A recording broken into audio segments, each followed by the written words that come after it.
What do you do when your faith system no longer fits? Because sometimes you outgrow it. Sometimes you graduate, you ascend, you leave the old, itchy, worn-out way, and you begin to walk in the new. Sometimes you grow. Join the conversation with me, Tony Werfel, author, speaker, teaching pastor, as we help unwrap and rebuild a faith that no longer fits. We learn to walk into the new, messy journey called life.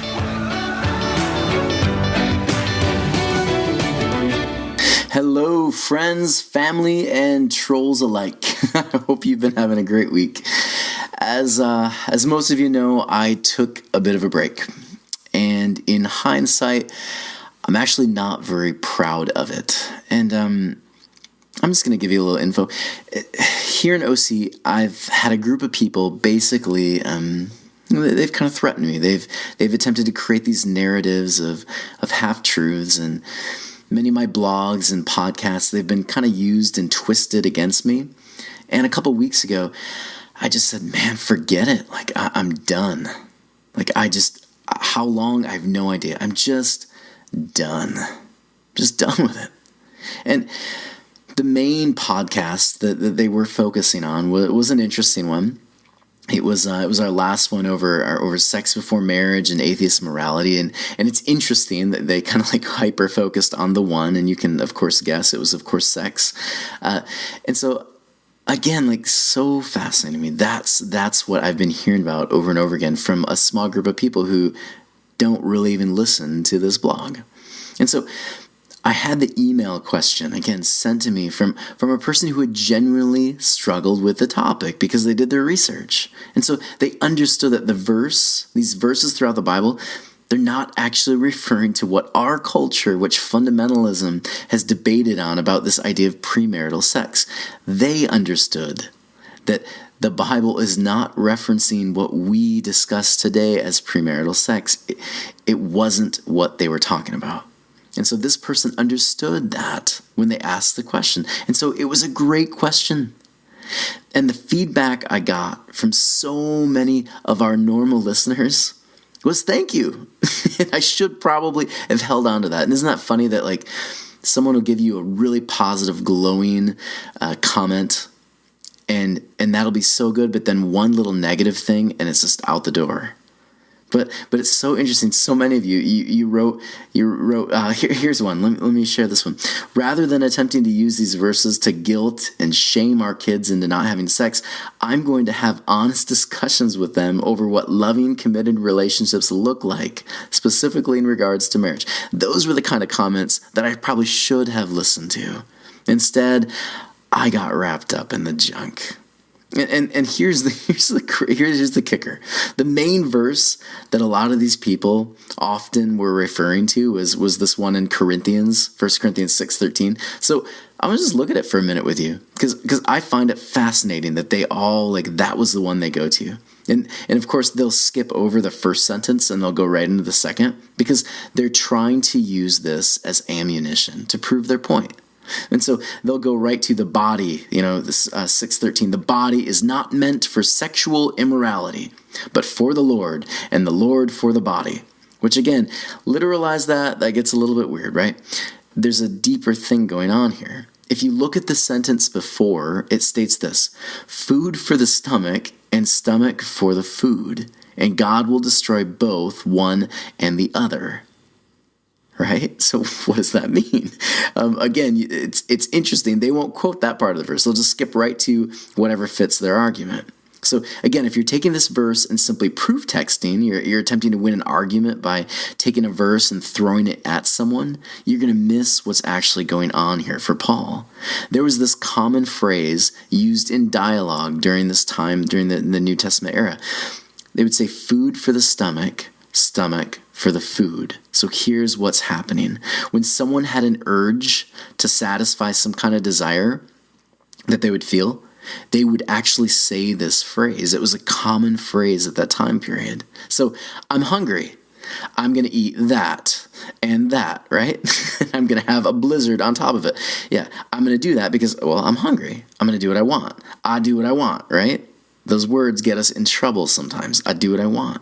And so I like that woman over there. Doesn't matter if she's married Doesn't matter if I don't know her, I'm going to take her.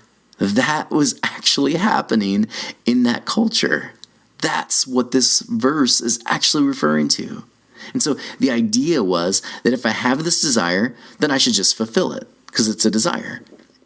And so often these men, they would take advantage of these women, and that's where we see the historical element of this verse. So at the heart of the issue was that the desire became the thing that they worshiped. And when you read the whole chapter within the context, you'll get that's the point. And the word for immorality, right, sexual immorality, it's porneia, which was adultery in the form of idolatry. So let me make this even more clear. When your desires become the thing you focus on, spend all your time thinking about, it becomes what the Hebrews would call an idol. A thing you think is going to bring you joy, but in reality it's going to leave you more empty, desiring more. And when we do this, we actually create victims. And so these women were being abused, and they were crying out for justice. And so the verse wasn't about sex before marriage. It was actually something way bigger. And we have to become a people who choose to think of others over our own desires and needs. That's the idea Paul is sharing with two groups of people who don't get along. Think of their desires over your own. Think of their good over your own. Just because you want something doesn't always mean it's for the best. Just because you have this desire to take something doesn't mean you actually should. Does that make sense? Just because you're threatened and you're angry with someone doesn't mean you should attack them because it feels good at the moment. Come on now. I hope it makes sense. Now here's the sad thing to me. My words are ultimately going to be twisted. And I've had a hard time with this in the past, especially the last couple of weeks. I've actually had people poring over all the different teachings I've done and all this, trying to find things. When people attempt to go behind the scenes, have their ad hoc meetings and devise ways of hurting people, I go into self-defense mode, and I think probably you do too. And what's terrible about that mode is that it's not actually living anymore. It becomes this weird, gross self-preservation. And that's what was happening to me. I was depressed. I was sad. I actually stopped doing the things that brought joy to my life. I stopped blogging. I stopped podcasting. All of this because some trolls and some negative voices got in my head. And so today I had a moment. I had a friend call me out. And he said, "Tony, we miss you." And I was like, "What, huh?" When you stopped putting your thoughts out there, we knew something was up. Because that's your joy. That's what my friend said to me. You need to take back your joy.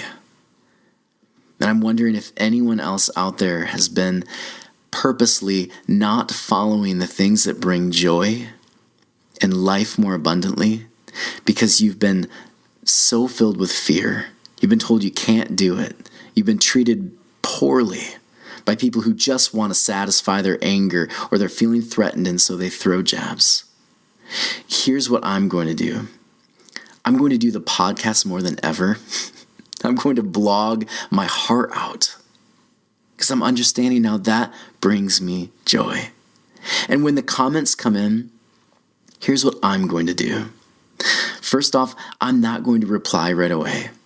I'm learning slowly that the knee-jerk reactions, they never land well for anyone. And so I'm going to take my time. I and you, we don't have to respond immediately when stuff comes up, when we're being attacked. We don't have to respond immediately. We can take our time.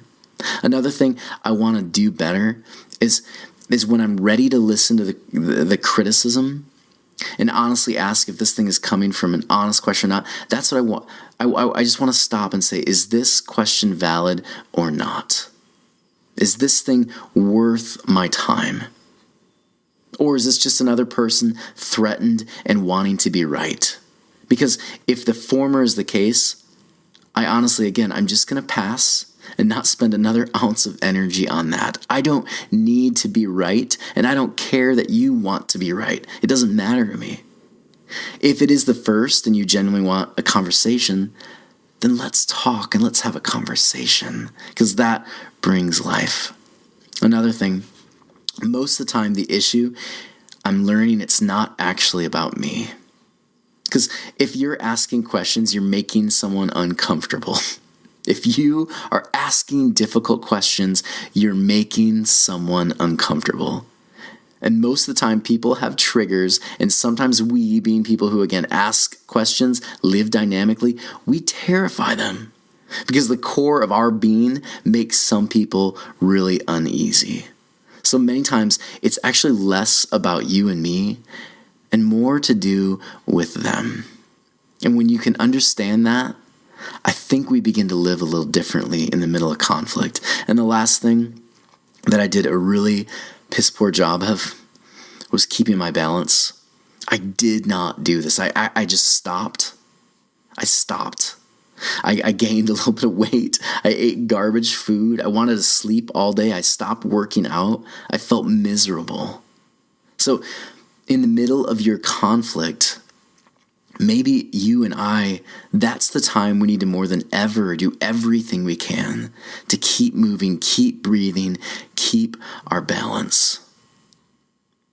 If I can just focus on those 4 things, I think I'm going to be healthier. And I think maybe you will too. So all in all, I'm happy to be back. It was killing me to not put out the podcasts, especially because it was revolved around fear.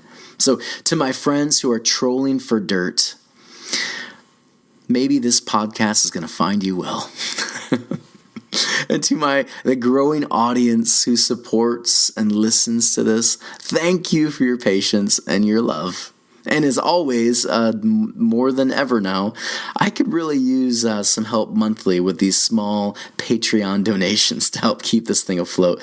So basically paying the bills, living here, creating more content. I could use your help, folks. And so please go to the comments section below this podcast specifically, and you'll see I'll put the link there for Patreon. If you can help in any way with a monthly or a one-time donation, it really does help, especially in the middle of all of this stuff going on. Anyways, I hope you will pursue the things that bring you joy fully. And I hope that you won't allow fear to stop you. Blessings, everyone, and I'll talk to you next week.